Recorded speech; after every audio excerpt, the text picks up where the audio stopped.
52 कोटीचं गूढ, खरा दोषी कोण?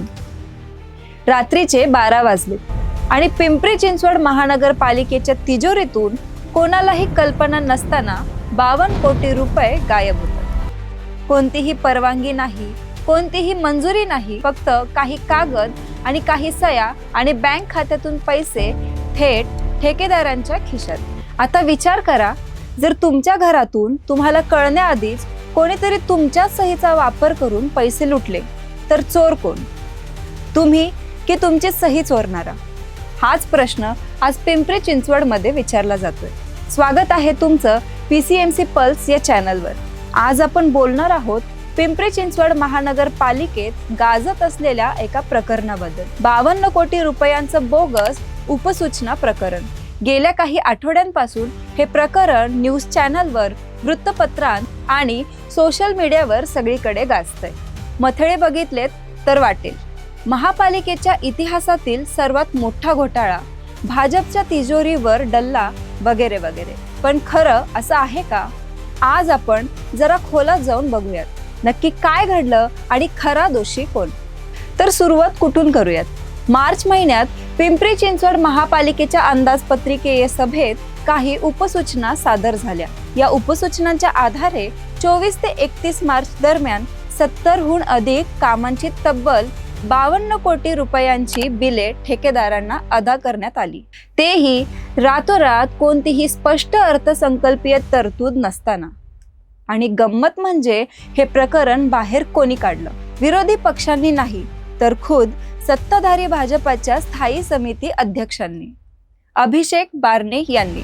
त्यांनी स्वतः अकाउंट विभागावर बोट ठेवलं आणि म्हणाले की अशा कोणतीही उपसूचना अर्थसंकल्पीय सभेत मंजूर झाल्याच नव्हत्या. आता इथे एक महत्त्वाचा मुद्दा लक्षात घ्या. जर खरंच भाजपला हे लपवायचं असतं तर पक्षाचा एक ज्येष्ठ पदाधिकाऱ्याने हे प्रकरण जगासमोर आणलं नसतं.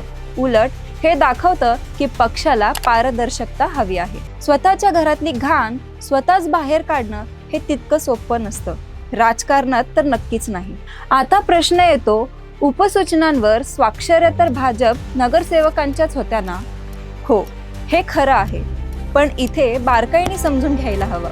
नगरसेवकांनी सांगितलंय की त्यांनी फक्त अर्थसंकल्पीय तरतुदींची वर्गीकरण करण्यासाठी स्वाक्षऱ्या दिल्या होत्या. म्हणजे कुठल्या मदातून किती पैसे दुसरीकडे वळवायचा एवढं पुरतंच. प्रत्यक्षात त्या स्वाक्षऱ्यांचा वापर करून ठेकेदारांना कोट्यावधींची बिलं काढली गेली. त्याची त्यांना कल्पनाही नव्हती.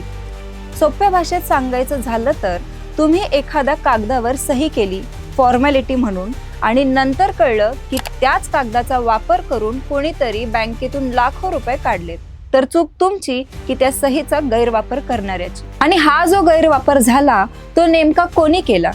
इथे येतो लेखा आणि वित्त विभाग.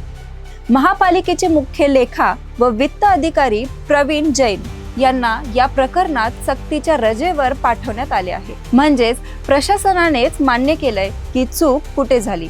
राजकीय नेतृत्वाकडे नाही, तर प्रशासकीय यंत्रणेत. महापौर रवी लांडगे यांनी स्पष्टपणे सांगितलंय की उपसूचना प्रक्रिया पूर्णपणे नियमबाह्य पद्धतीने राबवली होती आणि दोषींवर कठोर कारवाई केली जाईल.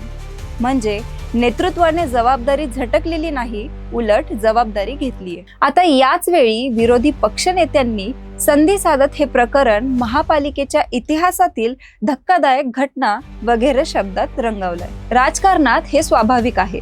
कोणतीही संधी सोडायची नाही, पण चौकशी अजून पूर्ण व्हायची आहे. अहवाल अजून सर्वसाधारण सभेत सादर व्हायचा आहे. तरीही सरसकट संपूर्ण पक्षाला दोषी ठरवणं हे थोडं घाईचं वाटत नाही का? अर्थात इथे एक गोष्ट मान्य करायलाच हवी. बहुतांश उपसूचनांवर सत्ताधारी भाजप नगरसेवकांच्या स्वाक्षऱ्या असल्याचं वृत्तांत आलंय आणि यामुळे पक्षांतर्गत 2 गट पडल्याचंही समोर आलं आहे. हे प्रकरण आता राज्य सरकारच्या पातळीवरही पोचलेलं आहे. त्यामुळे अंतिम सत्य काय आहे हे चौकशी अहवाल आल्यावरच स्पष्ट होईल.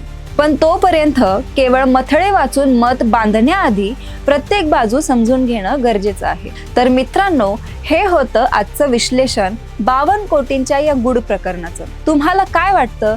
हा खरंच घोटाळा आहे की प्रशासकीय गोंधळाचा बळी ठरलेला राजकारण?